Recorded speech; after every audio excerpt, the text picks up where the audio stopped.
donc on va commencer cette troisième partie qui s'intéresse à l'usage diagnostique du karyotype, notamment dans le diagnostic d'anomalie du nombre de chromosomes. Alors vous voyez qu'ici, je n'ai pas encore fini mon karyotype, il me reste ce chromosome à placer. Alors au vu de la taille, de la coloration et puis de la place du centromère, de la position du centromère, eh bien, je sais que c'est un chromosome 21, et donc je veux le placer ici, et je me rends compte que j'avais déjà placé 2 chromosomes 21. J'ai donc 3 chromosomes 21 au lieu de 2. Alors vous le savez déjà, hein, cette pathologie, c'est la trisomie 21. Tri pour 3, hein, d'accord, 3 chromosomes, et 21 pour préciser les autosomes concernés par cette trisomie. D'accord ? Ok. Alors, une chose que vous devez savoir faire, c'est qu'une fois que j'ai un karyotype, en fait, je vais poser un diagnostic, notamment en posant ce qu'on appelle la formule chromosomique. La formule chromosomique, je l'ai notée FC ici. Alors, de quoi est composée la formule chromosomique ? Elle est composée, tout d'abord, du nombre de chromosomes totaux. Alors là, j'en ai 46 plus 1. Donc je note 47 chromosomes. Je vais mettre une virgule ou un point-virgule et ensuite, je vais identifier et nommer les gonosomes. Ici, les gonosomes sont XX. D'ailleurs, hein, j'apprends, moi, que l'individu pour lequel on fait un karyotype est de sexe féminin.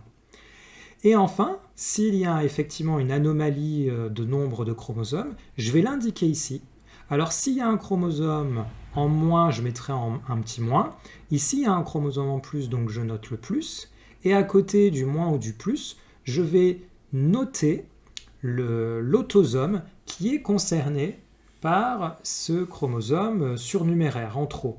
Ici, il s'agit de l'autosome ou des autosomes numéro 21. Donc voilà la formule chromosomique pour un individu qui a la trisomie 21.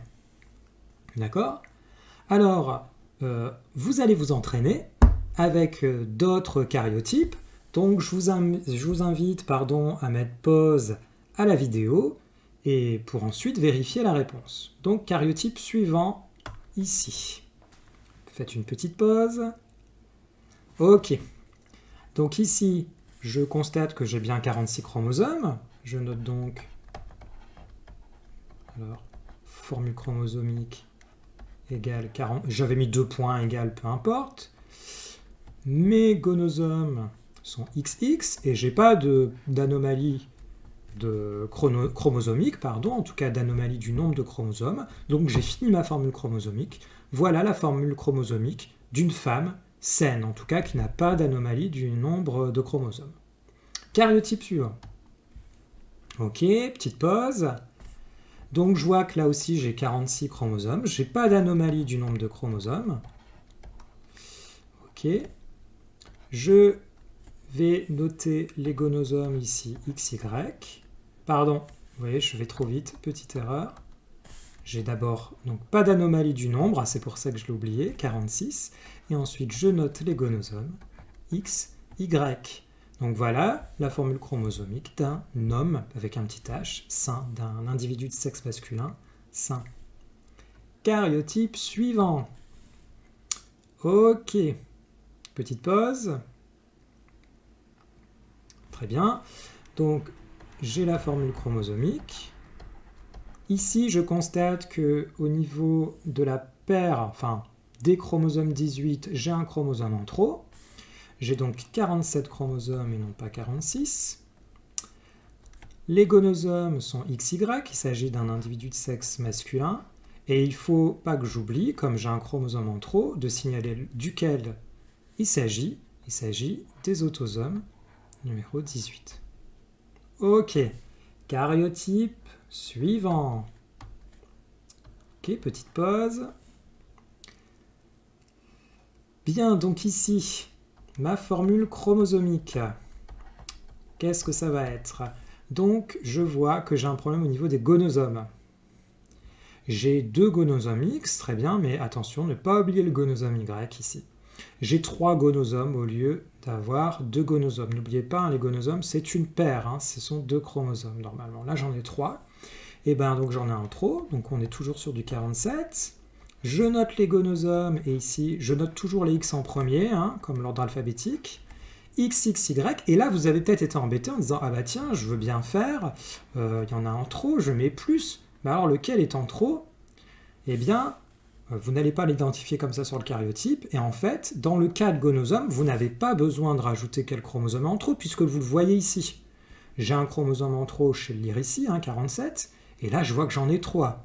Donc, dans ce cas-là, on s'affranchit de la troisième partie lorsqu'il s'agit d'une anomalie chromosomique, plus précisément une anomalie de nombre de gonosomes, concernant les gonosomes. Allez, karyotype suivant. Ok, petite pause.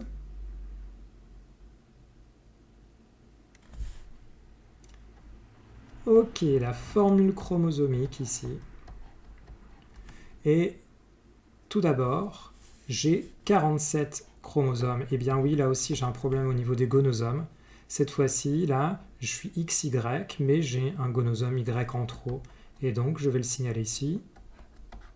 X, Y, Y.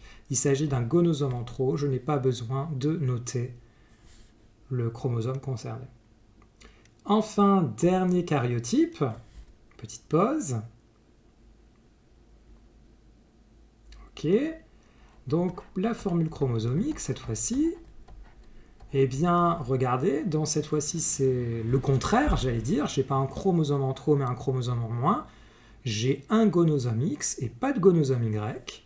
Donc, dans ce cas-ci, c'est plus 47, mais ici, on va voir 45.